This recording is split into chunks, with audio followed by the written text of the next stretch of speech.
प्रियंवदा शकुंतला से कहती है कि हे शकुंतले, पहले तुम मेरे 2 वृक्षों में जल सिंचन का जो ऋण है उसको चुकाना, तब ही तुम यहाँ से जा सकती हो।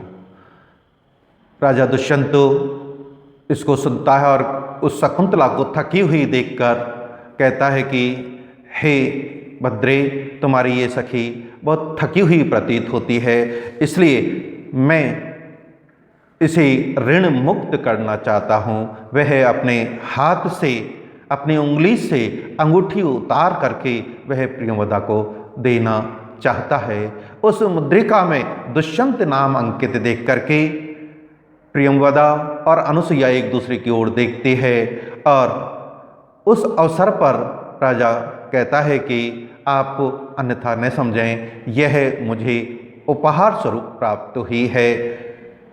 वह प्रियंवदा कहती है कि हे राजन, आप इसे अपने पास रखिए और मैंने इसको ऋण मुक्त कर दिया है। इस प्रकार उस शकुंतला को ऋण मुक्त किए जाने पर वह शकुंतला से कहती है कि अब तुम जाना चाहो तो जा सकती हो। उसी समय जब ये वार्तालाप हो रहा था, राजा दुष्यंत की सेना राजा दुष्यंत को ढूंढती हुई तपोवन की ओर आती है। राजा के रथ घोड़ों को देख करके हाथी वहाँ दौड़ता हुआ दिखाई दे रहा है, जिसके कारण तपोवन में विघ्न उत्पन्न हो गया। तपोवन में एक आवाज़ आती है कि सब अपनी सुरक्षा के लिए तैयार हो जाएं, क्योंकि राजा दुष्यंत शिकार करते हुए इस तपोवन में आ गए हैं। राजा दुष्यंत भी इस ध्वनि को सुनते हैं और ये कि कहीं मेरी सेना यहाँ तपोवन में न आ जाए, कहीं किसी प्रकार का कोई विघ्न उत्पन्न न हो जाए, इसलिए वो भी जाना चाहते हैं तपोवन से बाहर। इधर वे तीनों तापस कन्याएं भी इस ध्वनि से घबरा जाती हैं और वो जाना चाहती हैं। इधर राजा दुष्यंत जब तपोवन से बाहर आता है तो कहता है कि मेरा शरीर तो बाहर जा रहा है, लेकिन मेरा मन उस तपोवन की ओर, शकुंतला की ओर पुनः वापस जा रहा है। इसी के साथ ये प्रथम अंक का जो कथनक है वो पूर्ण होता है। द्वितीय अंक का कथनक प्रारंभ होता है। इधर राजा दुष्यंत, मित्र विदूषक और सेनापति शिकार के विषय में चर्चा करते हैं। राजा दुष्यंत जब से तपोवन से आए हैं, उनका शिकार आदि के कार्यों में मन नहीं लगता है, इसलिए शिकार के लिए सेनापति के द्वारा अनेक प्रकार से उस राजा दुष्यंत को सहायता करने के बाद भी राजा दुष्यंत शिकार करने की मना कर देते हैं। वो कहते हैं कि हम यहाँ तपोवन के समीप हैं और किसी भी प्रकार से तपोवन वासियों को परेशानी नहीं होनी चाहिए, क्योंकि ये तपस्वी तो शांत स्वभाव के हैं। उनके बारे में कहते हैं कि क्षमा प्रधानेषु तपोधनेषु गूढ़म हि दाहात्मकम अस्ति तेज स्पर्शानुकूला इव सूर्य कांतास्तदन्य तेजो अभिभवात्वमन्ति।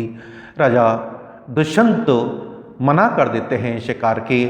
इसके पश्चात वह अपने मित्र विदूषक से उस शकुंतला के विषय में, शकुंतला के साथ हुए वार्तालाप के विषय में वह बातचीत करता है। और बातचीत जब की जा रही थी, उसी समय तपोवन में विघ्न उत्पन्न हो जाता है और तपोवन वासियों को ये ज्ञात होता है कि राजा दुष्यंत इस तपोवन के पास ही हैं, इसलिए यदि उन्हीं की सहायता ले ली जाए तो हमारे यज्ञ आदि तप आदि के कार्य निर्विघ्न रूप से संपन्न हो जाते हैं। 2 ऋषि कुमार आते हैं राजा दुष्यंत के पास और राजा दुष्यंत की उनके कार्यों की प्रशंसा करते हैं और उसी समय राजा दुष्यंत से निवेदन करते हैं कि आप तपोवन में हमारी रक्षा के लिए यहाँ चलें। उसी समय राजमहलों से, हस्तिनापुर से जो राजमाता है उसका संदेश लेकर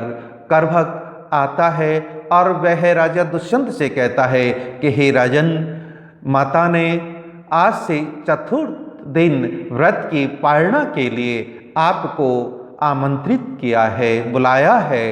राजा दुष्यंत ये सोचकर एक ओर राजमाता का आदेश, दूसरी ओर तपस्वियों का कार्य तो वह विचार करता है कि दोनों ही कार्य पूर्ण हों। तो वह राजमाता के कार्य में तो अपने मित्र विदूषक को, जो कि माता उस विदूषक को भी पुत्र मानती, वह विदूषक को हस्तिनापुर भेज देता है। दूसरी ओर राजा दुष्यंत उस तपोवन में उन तपस्वियों की रक्षा के लिए वह प्रस्थान करते हैं, लेकिन प्रस्थान के साथ ही वह मित्र विदूषक से, क्योंकि मित्र विदूषक चंचल स्वभाव का है, उन्हें ये लगता है कि कहीं ऐसा न हो कि मैंने अभी शकुंतला के विषय में जो विदूषक को बताया, कहीं ये हस्तिनापुर में रानियों से न कह दे।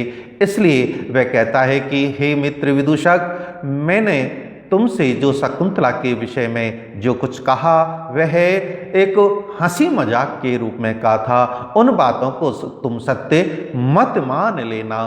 ये कह करके वह प्रस्थान कर देता है और वह स्वयं प्रस्थान कर देता है।